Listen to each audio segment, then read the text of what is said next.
Hey guys, just a little update. Like I said in the Backhoe video, I did get a new welder. Since this piece of shit 90 amp thing is useless. Well, it's not a piece of shit. Still works okay. It's only not, like I said, it's only 90 amps, and the material I'm starting to use on the Backhoe is getting thicker and thicker, and it's just not up to the task. Like I can weld 3/16 stuff with this flux core wire, no problem, but it was just overheating fast, and it doesn't have a built-in fan, so I just took a little fan and stuck it on the back there. I don't know if you can see it, but and it just doesn't have the capability, and I didn't want to spend $15 on a new fan anyway. And I thought in the long term I could spend money on this one and fix, I think the feed motor was starting to go and stuff, and I could spend $50 to $100 fixing that one, or I could go $200 more and get a brand new welder, higher grade too. So at KMS Tools, they had a sale on a Mig 135 amp Mig Welder.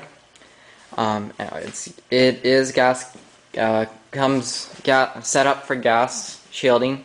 I'll probably still finish up using my flux core wire, half of the 5 pounds of wire left, and then I might switch over to Mig. We'll see. I'm not sure, but it came with all the gauges and stuff.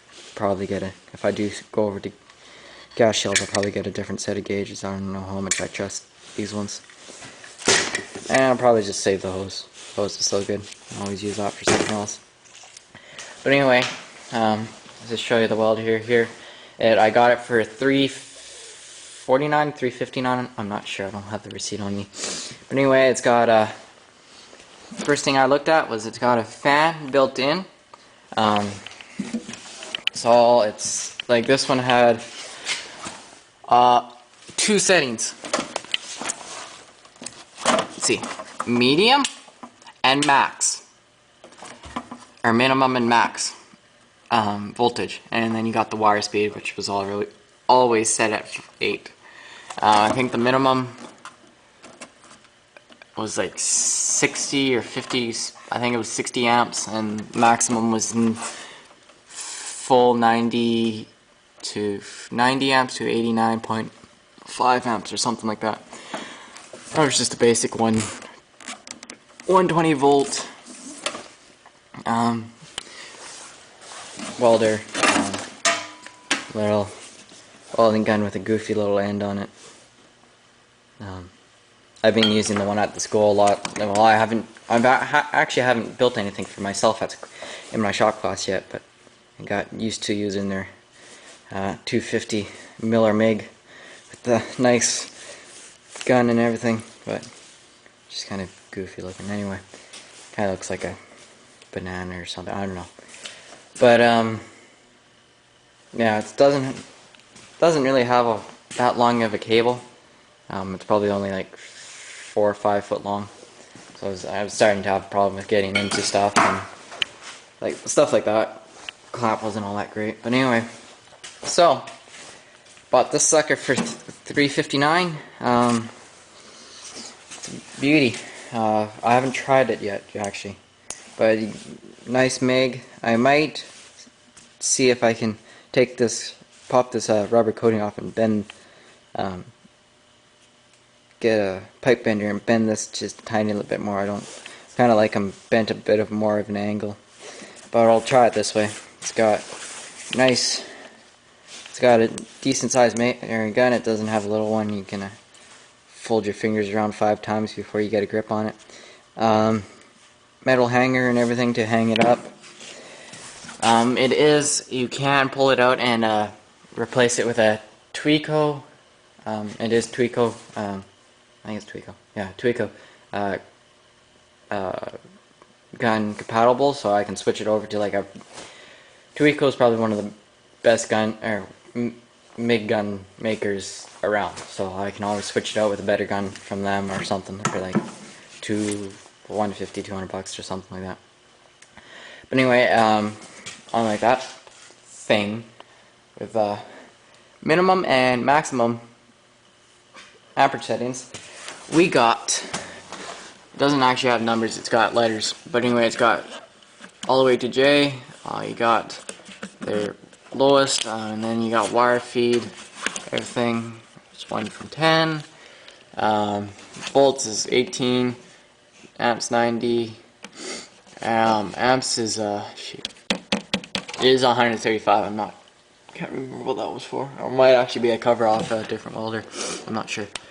But yeah, MIG 135, 25 to, so A would be 25, right, and 135 would be J. I'll probably run it at H or I most of the time. But it'll work. This will work good for when I start doing my sheet metal work and stuff, just to make a little bit of a body for the backhoe and stuff like that. But anyway, just show you the innards. I put my 10-pound roll of, well, it's 5-pound now, but roll of flex core on it. We got nice. Best thing I like is it comes made to fit a 10-pound roll, so it fits on there nice. I didn't have to make any bracket or anything like that one. You got nice feet on the side, so you don't have to go fiddle around with it on the top, which I found a bit stupid. Feed roller, shaft to the feed, the electric motor for the feed. You got your shielding gas line here. I think you can probably see it right there. Comes down and then goes into the metal shaft of the gun and out into the gun liner and out to the tip. You got your little wing nut there is just to tighten and hold the gun in.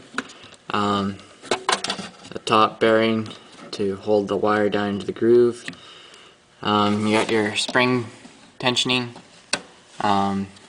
different, however much pressure you want pushing down on that wire.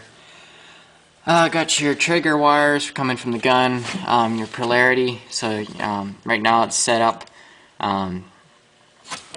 with the gun wire going to negative and positive, which is the ground, and then it'll be switched the opposite way, so ground would be positive and gun would be negative. That would be switched for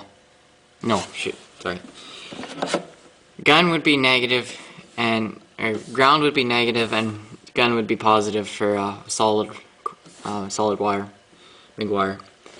You got your chart up here. You got 025, 030, that both are solid wire, and you got your 035 flex core, which I'll be using, which I am using. So you can weld up down to 20 gauge. I can weld a lot thinner. I could probably weld 24 gauge, no problem. And then you got your 18 gauge, 16 gauge, 14 gauge, 12 gauge, 10 gauge, 3/16, 1/4 inch, and 5/16 you can weld with this thing. Because flux core wire burns a lot harder than solid. So in a lot of cases with these smaller welders, flux core is the way to go because you can weld a lot thicker. If you're just doing sheet metal work, you want to go with solid wire, you can weld a lot thinner. You got G3, which would be set to G, and wire speed would be 3. Simple as that. You got your MIG would be DC positive, and flux core is DC negative, like I told you. 025 and shows you all the different grooves that you need and everything. MIG DC positive and stuff like that. It and the maker is Nico Tools, I think. It's a US brand. Parts are the housing and stuff are made in China. The transformer and stuff and all the main inner parts are made in the US. So that's nice.